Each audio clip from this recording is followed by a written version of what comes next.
India US trade deal पहले announce हो चुकी थी, लेकिन रियल बेनिफिट किन सेक्टर्स को होगा, चलो देखते हैं। इंडिया को यूएस मार्केट में 44 बिलियन डॉलर्स के एक्सपोर्ट पर जीरो ड्यूटी, मतलब almost half of India's export to the US अब टैक्स फ्री हो जाएंगे।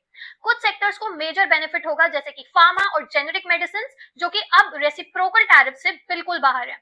Aircraft parts, pharma, auto components, James, jewellery, textile, leather toys and smartphones जैसे सेक्टर्स को डायरेक्ट बेनिफिट मिलेगा, क्योंकि इंडियन प्रोडक्ट्स अब यूएस मार्केट में ज्यादा कॉम्पिटिटिव हो जाएंगे।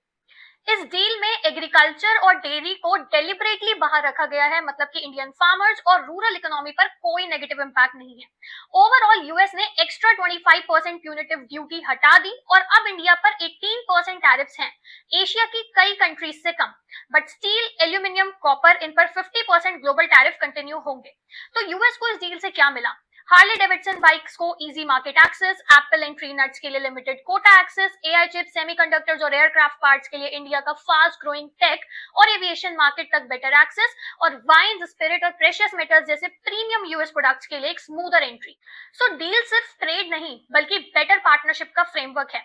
इससे दोनों कंट्रीज को एआई और सेमीकंडक्टर इकोसिस्टम का एक्सेस मिलेगा, डेटा सेंटर और एडवांस टेक कोलैबोरेशन होगा, और यूएस एनर्जी प्रोडक्ट्स और कोकिंग कोल की परचेजेस हो पाएंगी इजीली, और इंडिया यूएस सप्लाई चेन और ज्यादा स्ट्रांग हो जाएगी।